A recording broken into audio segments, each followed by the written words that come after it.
Pull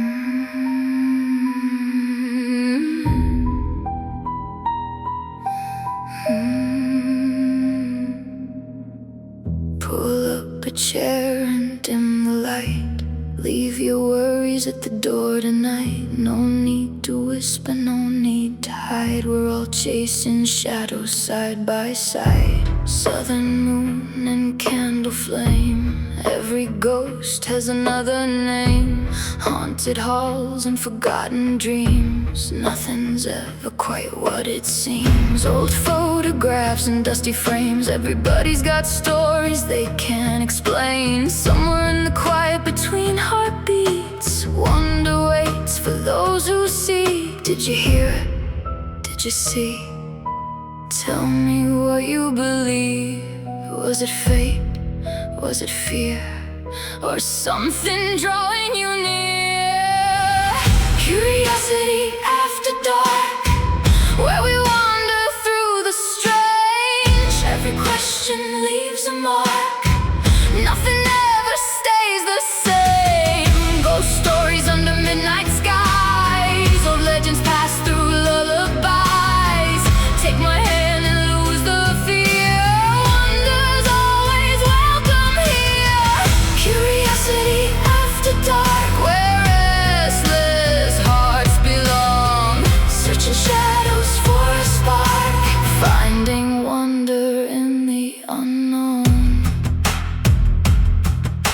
Haunted mansions dressed in lace. Footsteps echo through empty space. Vampire myths and whispered lore. 100 secrets behind one door. Disney ghosts and phantom brides. Truth and fiction intertwined. The things we fear, the things we seek, have a funny way of making us believe. True crime headlines and unsolved names. The monsters hiding in familiar frames. The world is stranger than we know, and that's exactly why we go. Stories pass from friend to friend. Questions without easy ends. Somewhere between doubt and faith, we keep searching anyway. Tell me your stories, tell me your fears. Tell me the things you've carried for years. What's in the darkness? What have you seen? Tell me what keeps you wondering. Curiosity after dark, where we wander through the strange. Every question leaves a mark. Nothing ever stays the same. Ghost stories under midnight skies. Old legends pass through lullabies. Take my hand and lose the fear. Wonder's always welcome here. Curiosity after dark, where restless hearts belong. Searching shadows for a spark, finding wonder in the unknown. Maybe monsters wear familiar faces. Maybe angels leave no traces. Maybe every legend starts with someone asking, what if? Maybe myths and memories pass through generations quietly. Maybe truth is stranger still, waiting just beyond the hill. Maybe the things that keep us awake are the questions we were born to chase. Maybe wonder never dies, it just opens different eyes. So tell me what haunts you. Tell me what fascinates you. Tell me the stories you swore were true. Tell me what made you look twice. We'll talk about ghosts and graveyards, about creatures hidden in folklore, about the darkness in humanity and the beauty of not knowing. No judgment here, no need to convince anyone. You don't have to have the answers, just curiosity.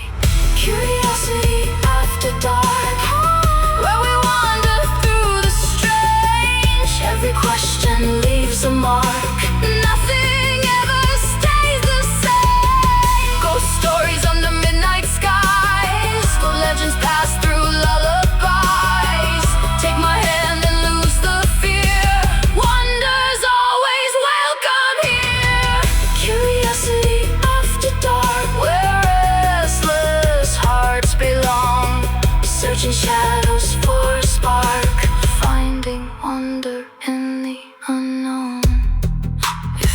listening tonight, you're exactly where you ought to be.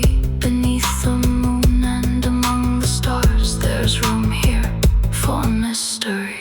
Keep asking questions, keep chasing wonder, keep looking closer, even when the answers never come. And if something goes bump in the night, maybe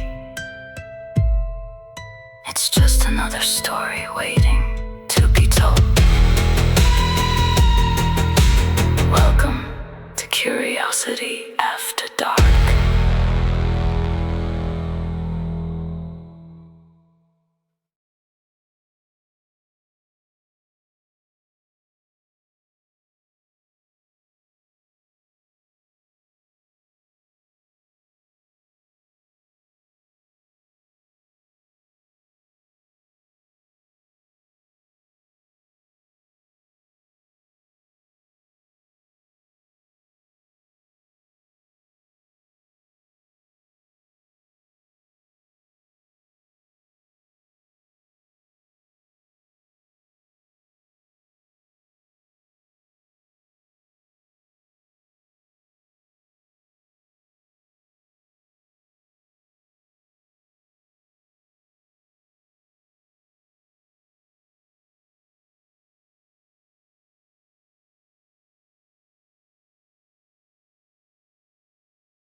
Hello, everyone.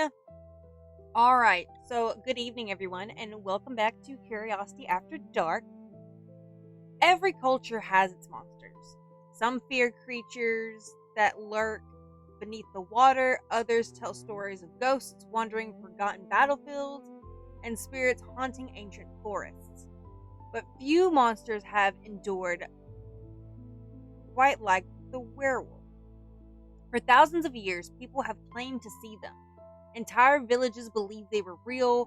Courts put men and women on trial for crimes of becoming wolves.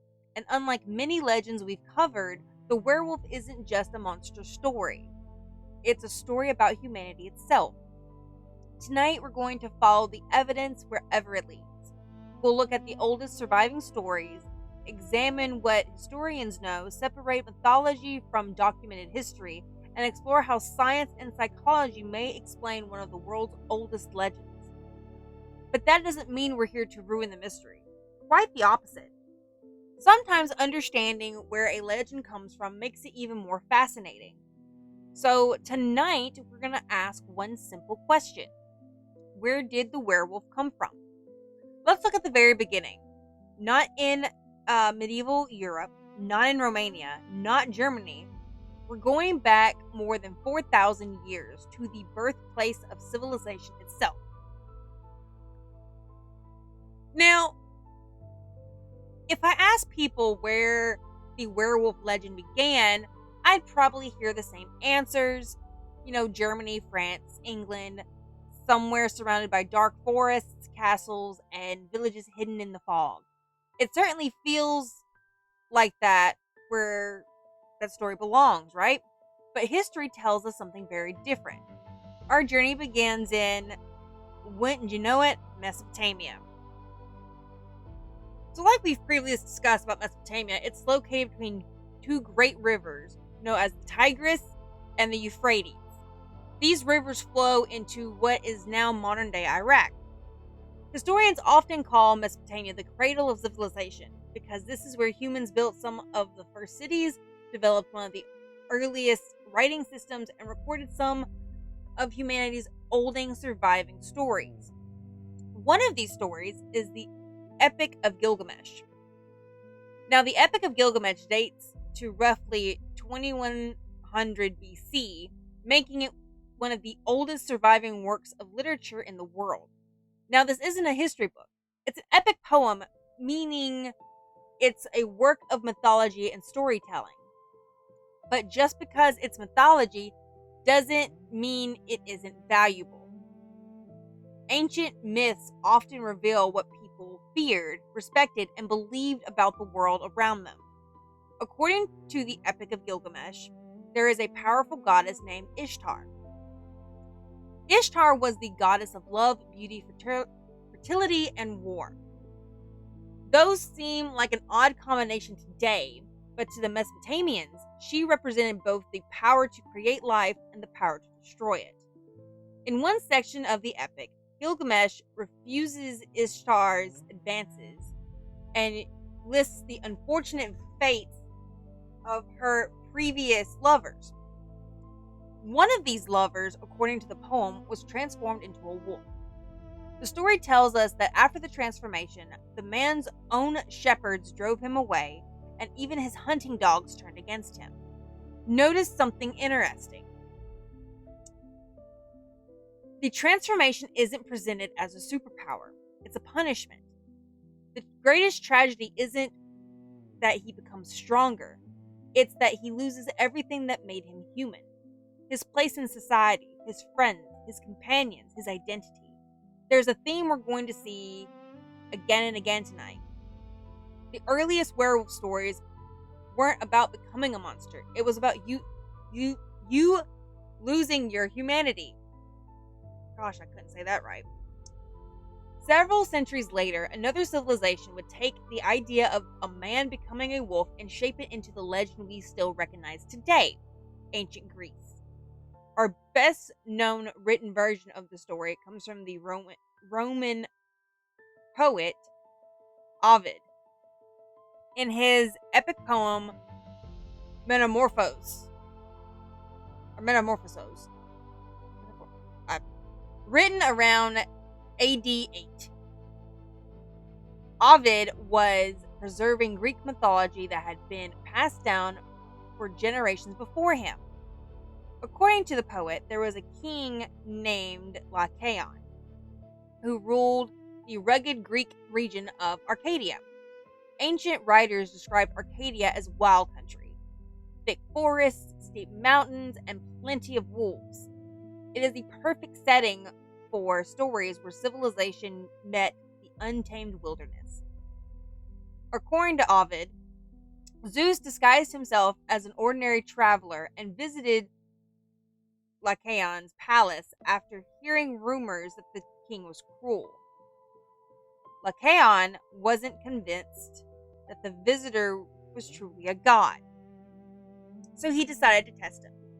Different ancient sources tell the story with slight variations, but most common says that Lycaon killed a young boy. Some say his own son, some say a hostage, and served the flesh to Zeus during a banquet.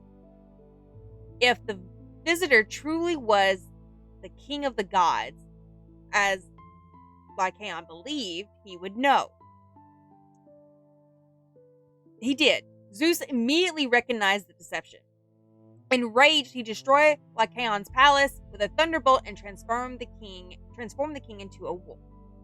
Ovid writes that Lycaon still longed to speak as a man, but only howls came from his mouth. His desire for violence remained, but now it matched the body he wore. It's a powerful image. Lycaon didn't become cruel because he was a wolf. He became a wolf because he already abandoned his humanity. There's the important distinction. To the Greeks, this isn't simply a monster story. It's a warning about what happens when power, arrogance, and violence consume a person. And it's from Lycaon's name that we now get the word lycanthropy, the term still used today for the mythical transformation of a human into a wolf. So by the time the Greeks told the story of Lycaon, the werewolf had already been more than just a punishment from the gods. It became a symbol of losing one's humanity. But when the legends started spreading across Europe, something remarkable happened. People stopped treating werewolves as myths and started believing that they lived among them. This is where, things take a turn. Alright, so the werewolf stopped being a lesson. people began telling stories as though these events actually happened. And one of our earliest examples comes from ancient Rome. Our source for this story comes from a Roman author named Trinius.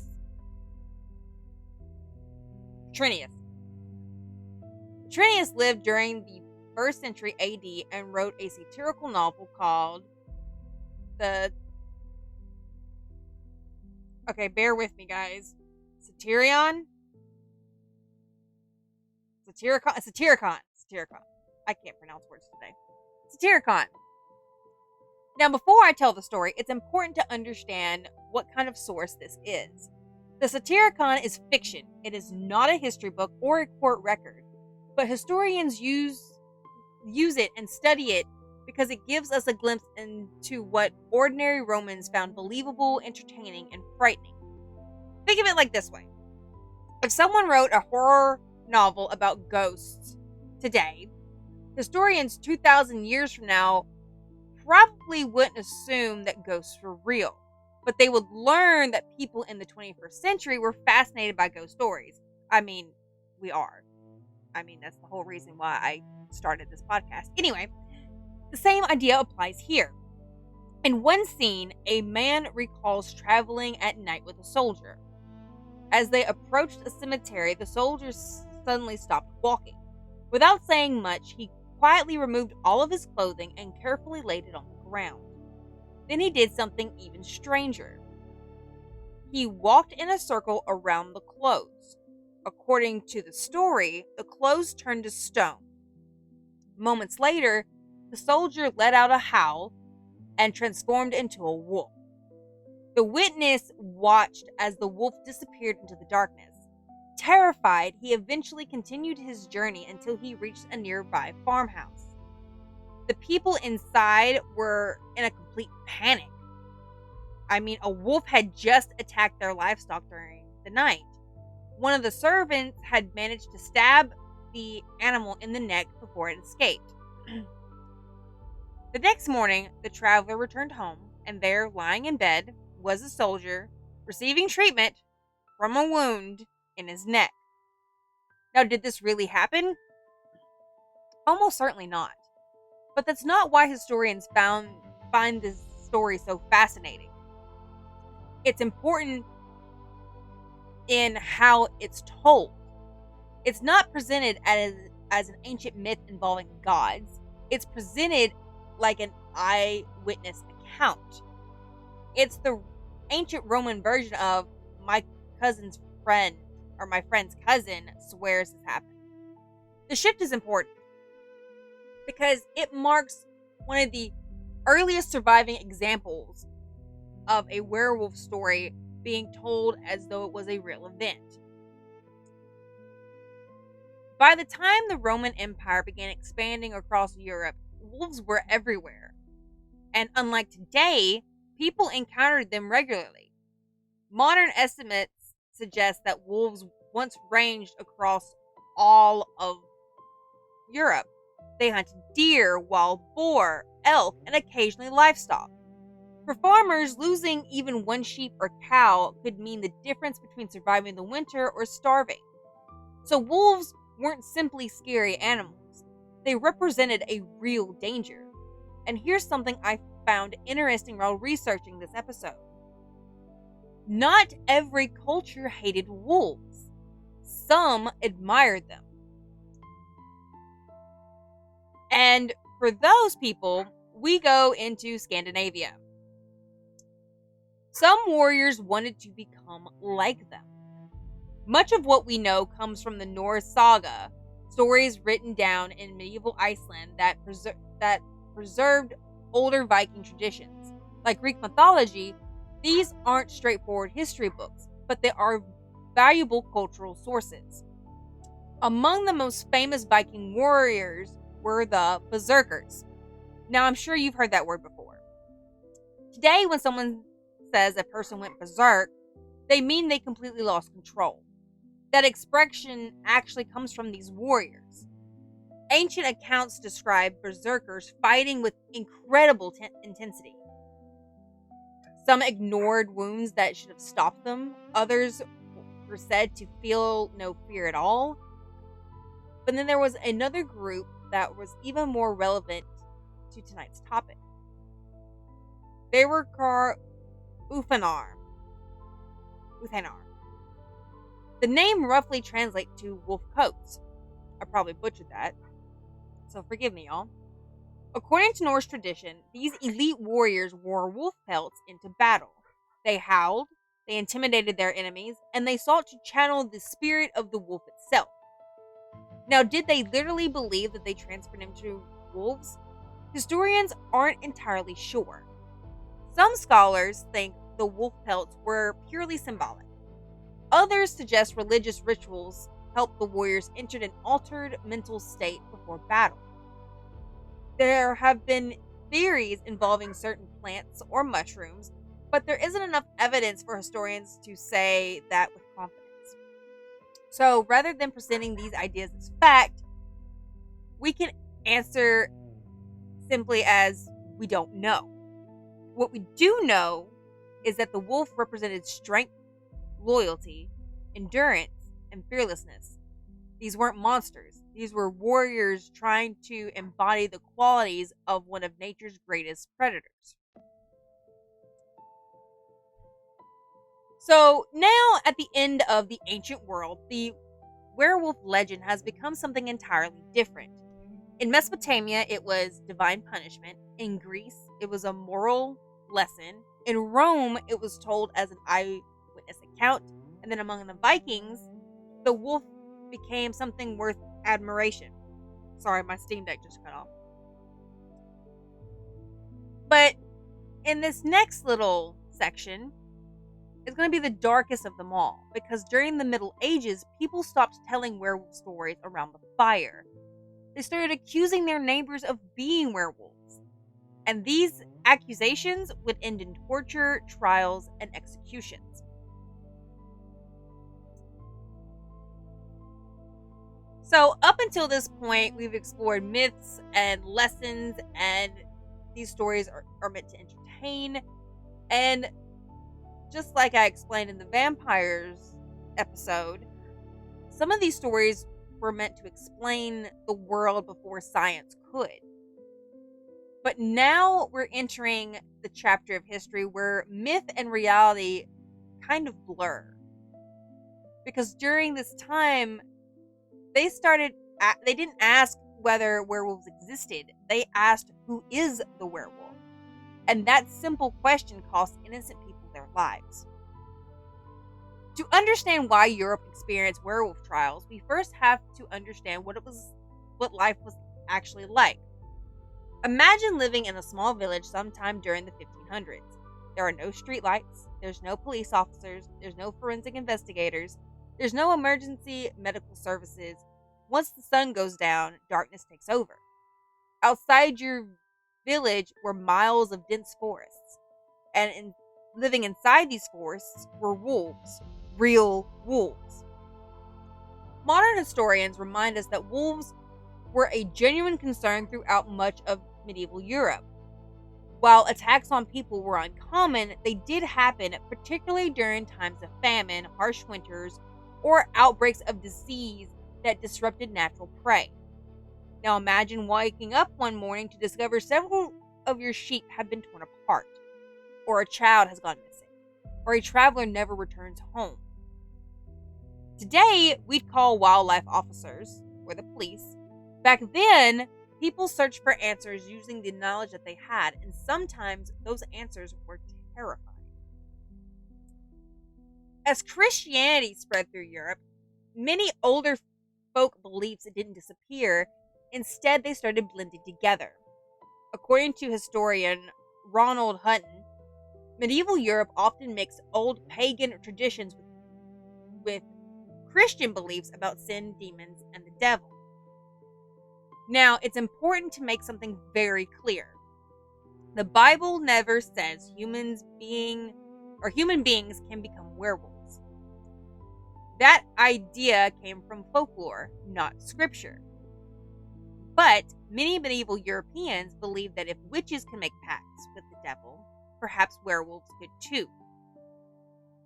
And before y'all say anything, yes, I will be doing an episode on witches, but werewolves for now, okay? These stories begin spreading about people receiving magical wolf skins. Others supposedly used enchanted belts. Some were said to rub mysterious ointments across their bodies before transforming. Different regions told different stories, but the conclusion was usually the same. A werewolf wasn't simply dangerous. A werewolf was believed to be working with evil itself. And so if someone believed evil was hiding in their village, they wanted it gone. Most people have heard of the Salem witch trials. What many don't realize is that Europe experienced something very similar. Instead of accusing people solely on witchcraft, some communities accuse them of becoming wolves. Between the 15th and 17th centuries, hundreds of werewolf accusations appeared across France, Germany, Switzerland, and parts of Eastern Europe. Some accusations involved livestock attacks. Others involved missing children. Still, others were tied to murders that authorities simply couldn't explain. Today, historians generally agree these accusations were fueled by a combination of fear, religious tension, torture, superstition, and a limited scientific understanding at the time. But for the people living through it, the fear was very real. And no case became more famous than Peter Stump. Our primary source from this case comes from the English pamphlet published in 1590 called The Damnable Life and Death of Stubby Petar. Okay, so you probably noticed that I just said two different names there. The pamphlet spells his name or his last name differently. They actually said Stub, but it's Stubbe, but his name was Stump, Stumpp.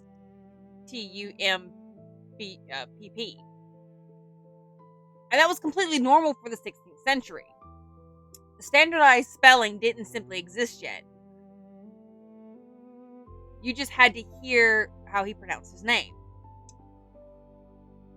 So, Peter lived near the German town of Bedburg during the late 1500s. Now, according to the pamphlet, livestock had been disappearing for years. Children had gone missing. Bodies were reported found horribly mutilated. The community became convinced something monstrous was hunting around Bedburg. Eventually, suspicion fell on Peter Stump. He was arrested, and then he was tortured. I want to pause here because this is incredibly important. When historians evaluate this case today, they don't start with Peter's confession. They start with how the confession was obtained. Under 16th century European law, torture was commonly used during criminal investigations. Modern psychology and modern law recognize that torture produces extreme, unreliable confessions. People experiencing unbearable pain will often say whatever interrogators want to hear simply to make the suffering stop. According to the pamphlet, Peter confessed that the devil had given him an enchanted belt. Whenever he fastened it around his waist, he supposedly transformed into a gigantic wolf. The confession grows increasingly horrifying. He allegedly confessed to murdering livestock, travelers, women, children, including his own son. The pamphlet also accused him of cannibalism. Now, can historians verify any of these claims? Not really. Outside the pamphlet itself, very little evidence survives. That's why modern historians urge caution. This pamphlet tells us what authorities claim Peter confessed to, but it does not necessarily tell us what actually happened. Unfortunately, the court accepted the confession. Peter was sentenced to one of the most brutal executions imaginable. Now, this is going to get kind of graphic, so bear with me. Historical records describe his flesh being torn apart by red hot pincers, his arms and legs broken with a wheel. Then he was beheaded, and then finally, his body was burned. His daughter and a woman accused of being his accomplice were also executed. Whether Peter Stump was a murderer, a scapegoat, or an innocent man caught in a wave of fear, we'll probably never know. But Peter wasn't alone. A few years earlier, another famous werewolf trial took place in France. The accused was called Gilles Garnier. Now, the heel looks like Giles, but apparently it's pronounced Zahil and then Garnier. So I'm just going to call it by Garnier. It's easier that way. Historical court records describe Garnier as a recluse living outside of a town of Doyle. Several children disappeared. Authorities arrested Garnier. According to surviving records, he confessed to killing multiple children and claimed a mysterious figure had given him an ointment that allowed him to transform into a wolf while hunting. Unlike Peter Stump's case, some historians believe Garnier may have actually committed the murders. But whether he truly believed he transformed into a wolf, or whether his confession was influenced by interrogation, or whether authorities shaped the story to fit existing fears, we simply don't know. Again, the evidence doesn't survive clearly enough to say with certainty. Now, here's a case that completely surprised me, because not every accused werewolf claimed to serve the devil. One man actually claimed the exact opposite. Now, and his name was Tiesis.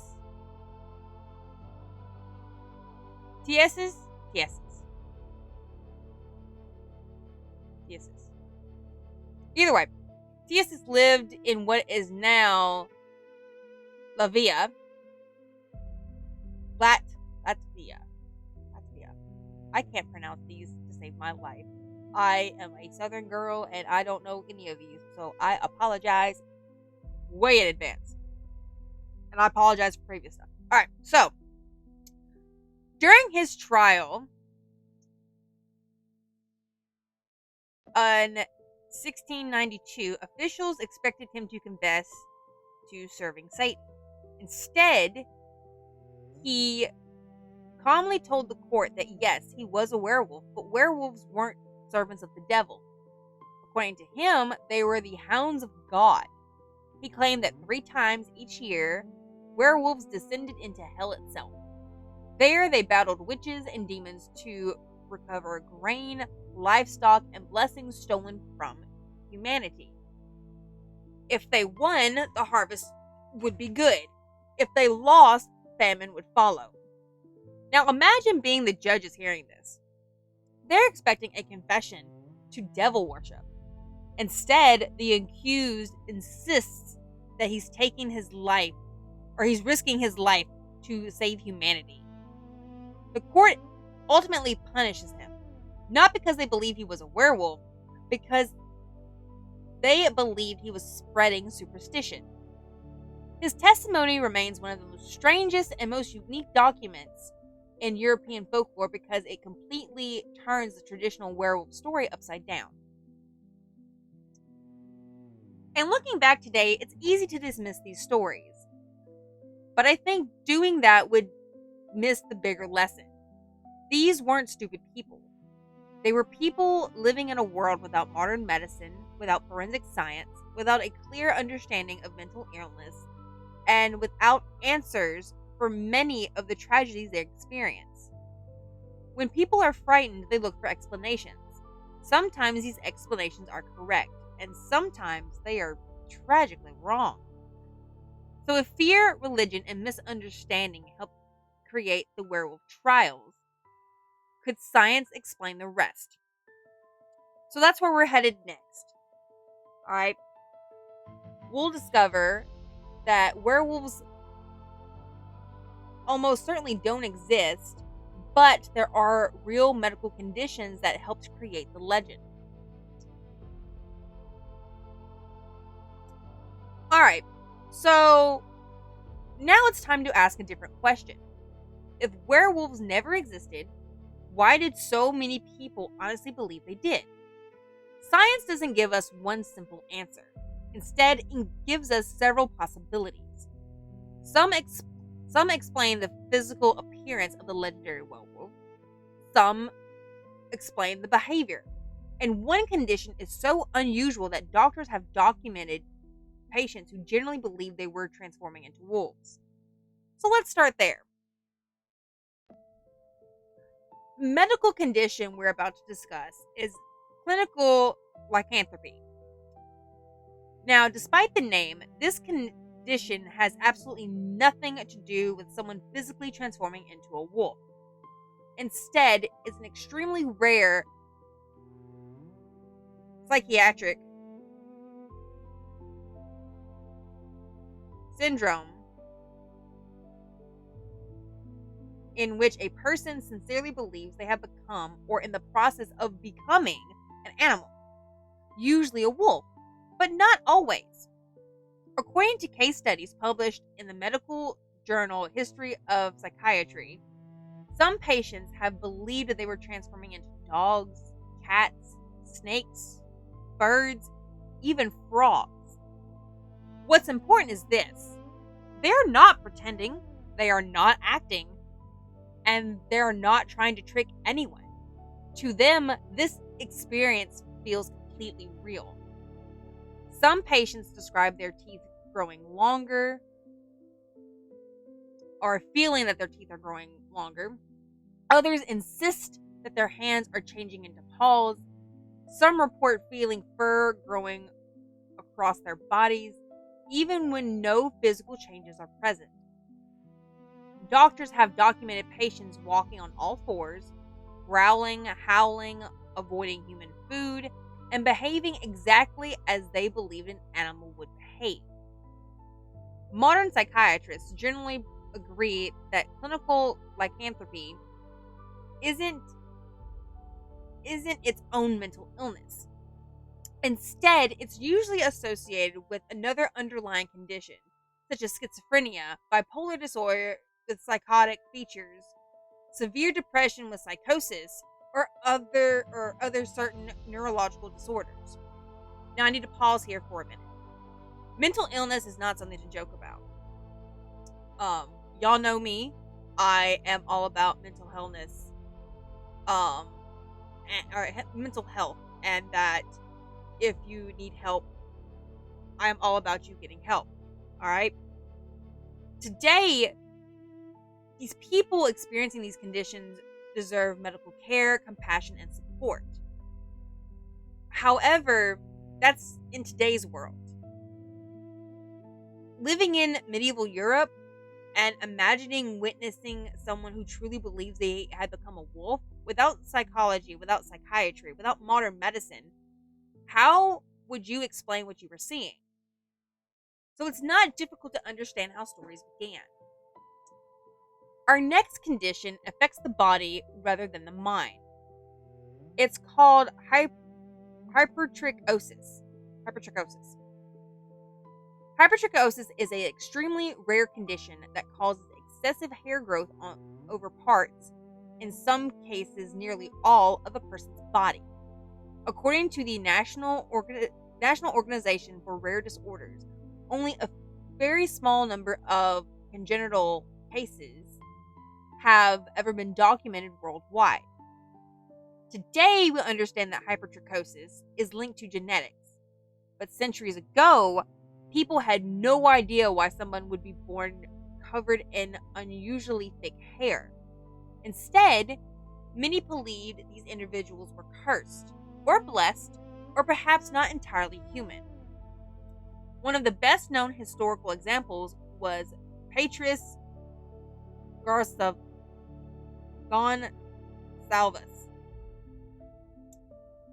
Our knowledge of Petrus comes from portraits, royal records, and writing from 16th century Europe. Born in the Canary Islands,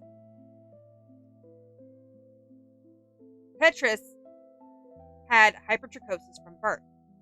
At first, many people treated him more than a curiosity than a person. Eventually, however, he received an education, got married, and lived in several European royal courts.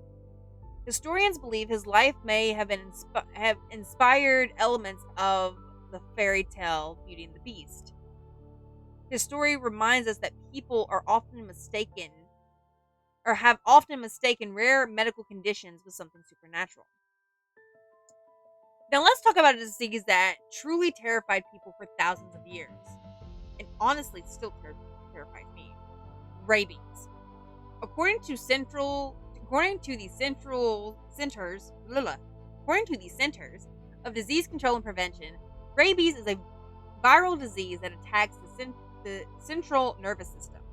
Today, if someone is exposed to rabies, doctors can usually prevent the disease with prompt treatment.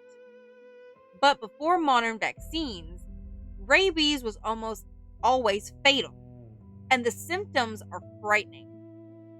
People may become restless, confused, aggressive. Some experience vivid hallucinations.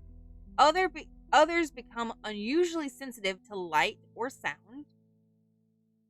And the most famous symptoms is hydrophobia. That does not mean someone's simply afraid of water. Instead, swallowing becomes so painful that even attempting to drink can trigger violent muscle spasms. To someone watching 100 years ago, it looked like the victim was terrified of water. Now, imagine what people might have seen. A healthy person is bitten by a wild animal. Weeks later, their behavior changes dramatically. They become aggressive, they lash out, they might even try to bite other people, and then they die. Can you understand why ancient communities might connect these events to a curse?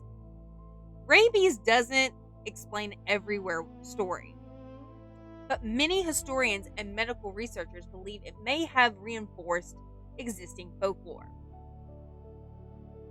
Now, we've talked about psychology and genetics and infectious diseases, but there's one more explanation that we need to consider: fear itself. Psychologists use a term called mass psychogenic illness, or you might hear the other term, mass hysteria. However, though, many researchers now prefer the first term. According to the American Psychological Association, I should know this. I took psychology. I have a degree in psychology. Mass psychogenic illness occurs when fear spreads through a group of people, causing real physical symptoms or deeply held beliefs without an identifiable physical cause affecting everyone. History gives us some examples, and we will be going through this in their own episodes. But the Salem witch trials, the dancing plague of 1518, communities convinced that they had been poisoned despite no evidence, or that something was happening without any evidence.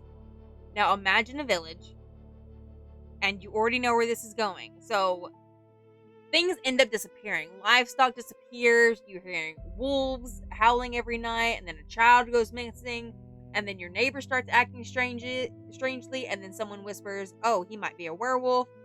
And then once that idea takes hold, every unexplained event becomes evidence. That's something psychologists call confirmation bias. Instead of asking what happened, people began asking, how do we prove what we already believe?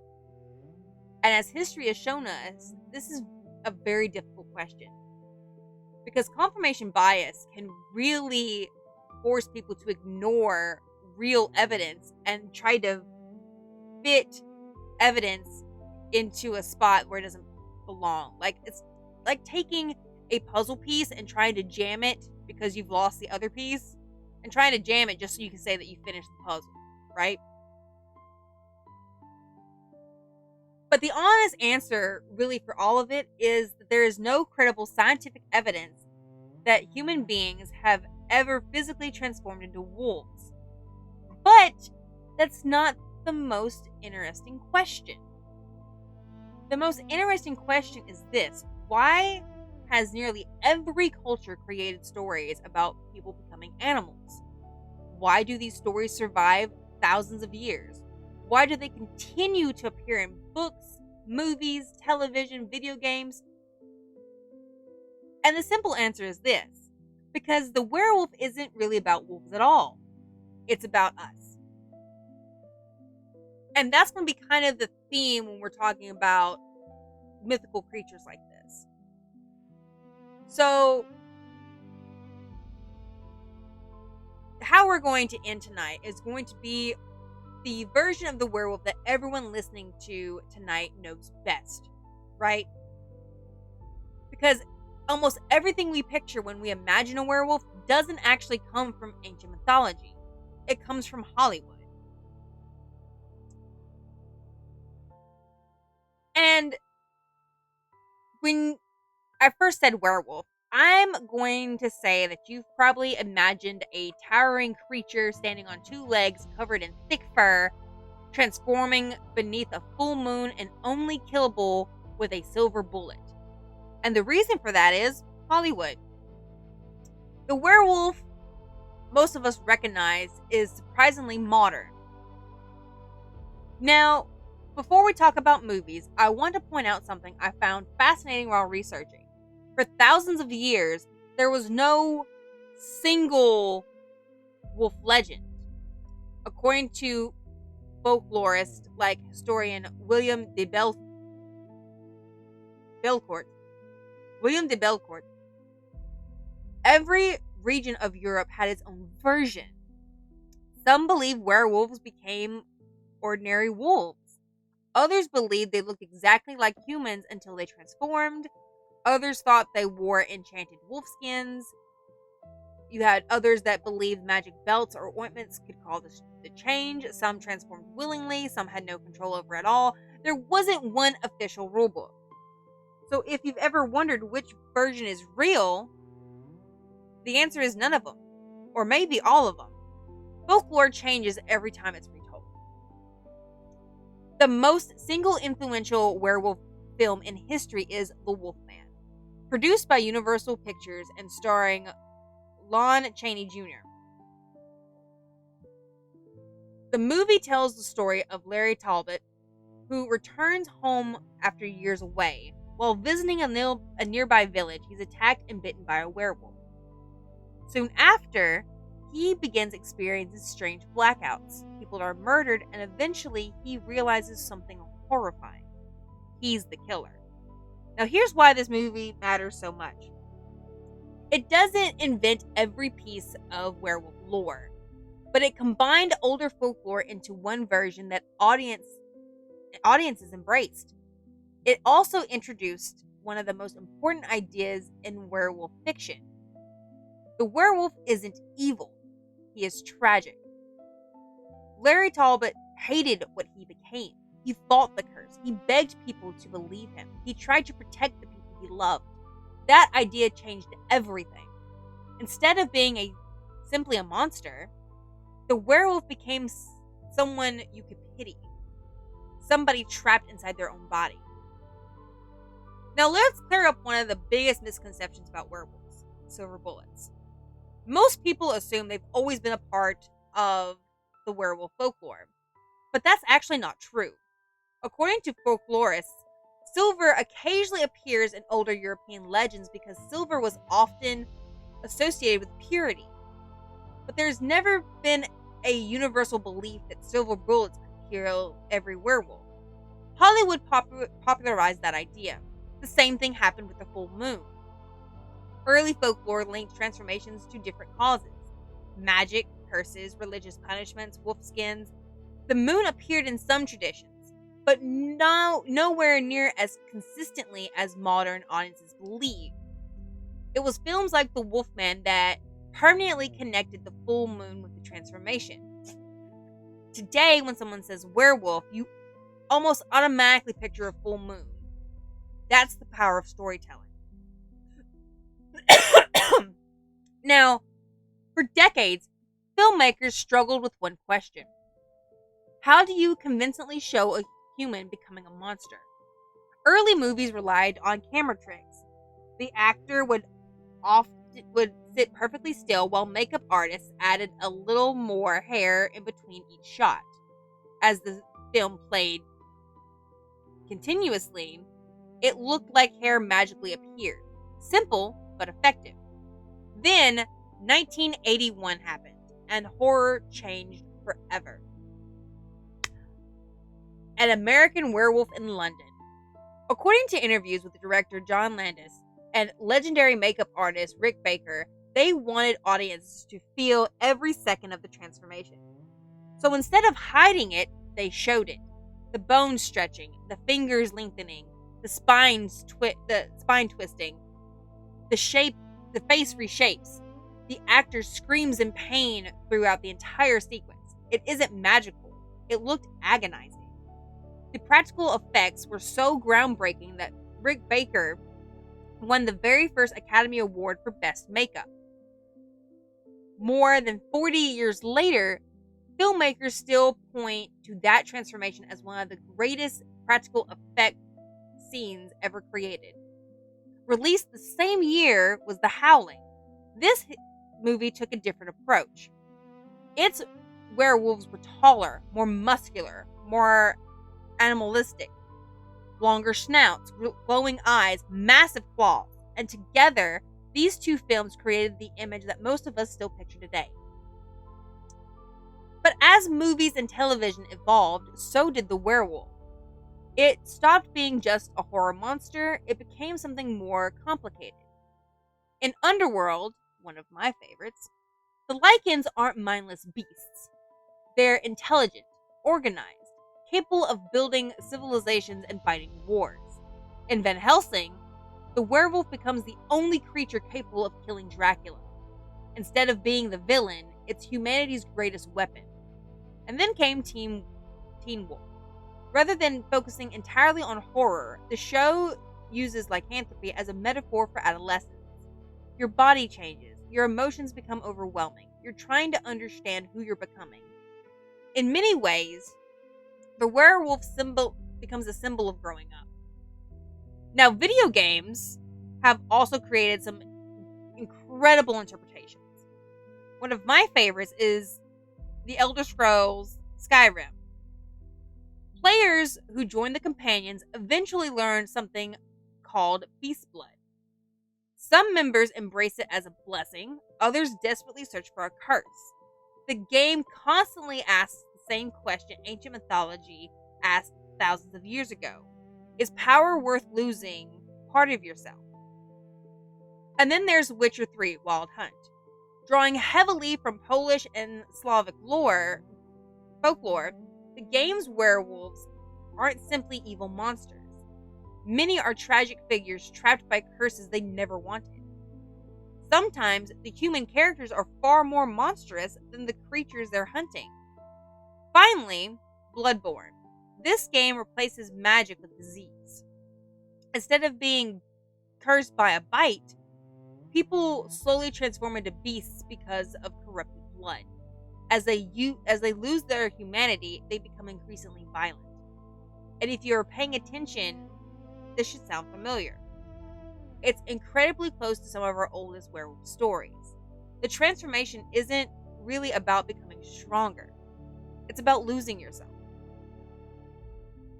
So after everything we've covered tonight, one thing becomes incredibly clear. The werewolf has never stopped evolving. Every generation reinvents it. Every culture reshapes it, every storyteller adds something new. But at its core, the legend has remained surprisingly consistent. It's never been about wolves. It's been about humanity's fear of becoming something we no longer recognize. So, where did werewolves come from? The honest answer is not one place. Their story stretches from the myths of ancient Mesopotamia through the legends of Greece into Roman literature across medieval Europe, through real courtrooms into modern psychology, and finally onto movie screens around the world. Along the way, the werewolf became many things: a punishment, a warning, a warrior, a criminal, a patient, a hero, and sometimes a victim. Science doesn't support the idea that human beings physically transforming into wolves, but history tells us something just as fascinating.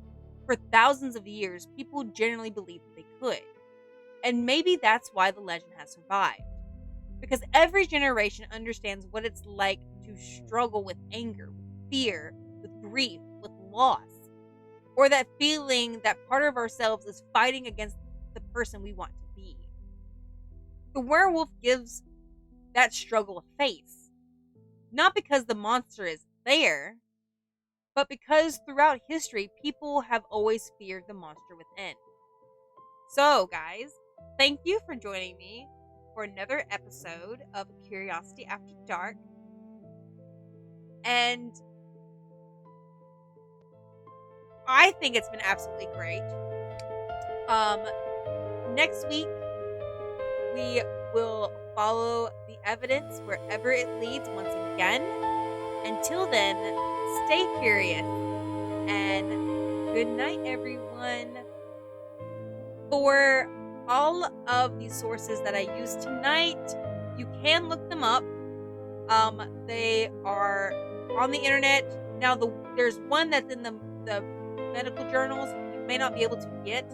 Sometimes those are behind certain doors, but you can look up all the sources and books and movies that I listed, and you can see exactly where I got everything from. So anyway, guys, thank y'all, and good night.